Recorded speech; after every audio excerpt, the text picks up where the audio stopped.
मोरि सुधारै सो सब भांति, जासु कृपा नहीं कृपा घाति। राम सुस्वामी कुसेवक मोसो, निज दिशि देखी दया निधि पोसो। उत्तरकांड दोहा 22 से आगे की चौपाई।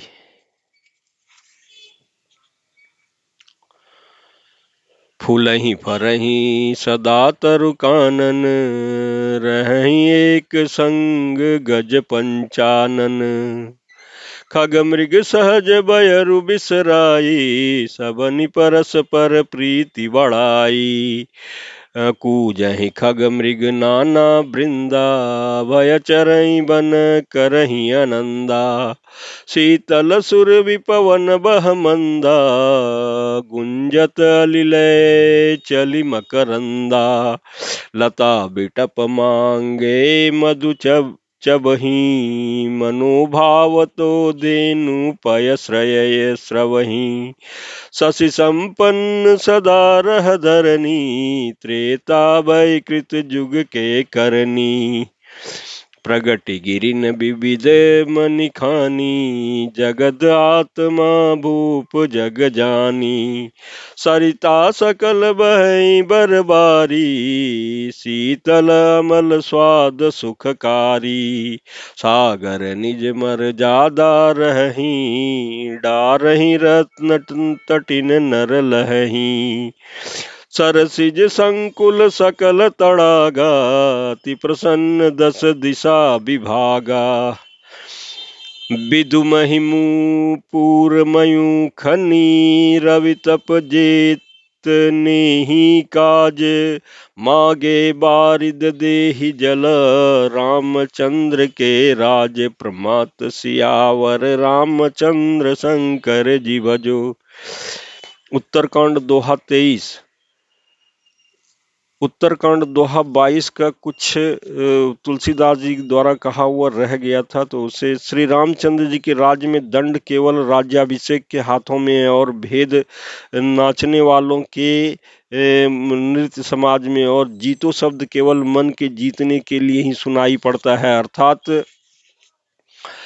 राजनीति में शत्रुओं को जीतने तथा चोर डाकुओं आदि को दमन करने के लिए साम दान दंड और भेद, ये 4 उपाय किए जाते हैं। राम राज्य में कोई शत्रु है ही नहीं, इसलिए जीतो शब्द केवल मन के जीतने के लिए कहा जाता है। कोई अपराध करता ही नहीं, इसलिए दंड किसी को नहीं देता। दंड शब्द केवल सन्यासियों के हाथों में रहने वाले दंड के लिए ही रह गया है, तथा सभी अनुकूल होने के कारण भेद नीति आवश्यकता ही नहीं रह गई। भेद शब्द केवल सुर ताल के भेद के लिए ही कामों में आते हैं। वन में वृक्ष सदा फूलते और फलते हैं, हाथी और सिंह बैर भूल करके एक साथ रहते हैं। पक्षी और पशु सभी ने स्वाभाविक बैर भुलाकर आपस में प्रेम बढ़ा लिया है।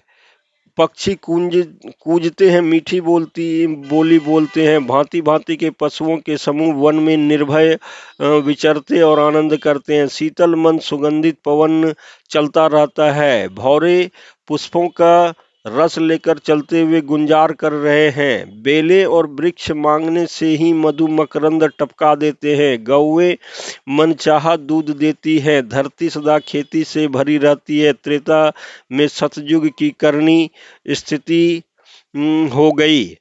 समस्त जगत के आत्मा भगवान को जगत का राजा जान करके पर्वतों ने अनेकों प्रकार की मनियों के खाने प्रकट कर दी। सब नदियां श्रेष्ठ, शीतल, निर्मल और सुखप्रद स्वादिष्ट जल बहने लगी। समुद्र अपनी मर्यादा में रहते हैं। वे लहरों के द्वारा किनारे पर रत्न डाल देते हैं, जिसे मनुष्य पा जाते हैं। सब तालाब कमलों से परिपूर्ण है। दसों दिशाओं के विभाग अर्थात सभी प्रदेश अत्यंत प्रसन्न हैं।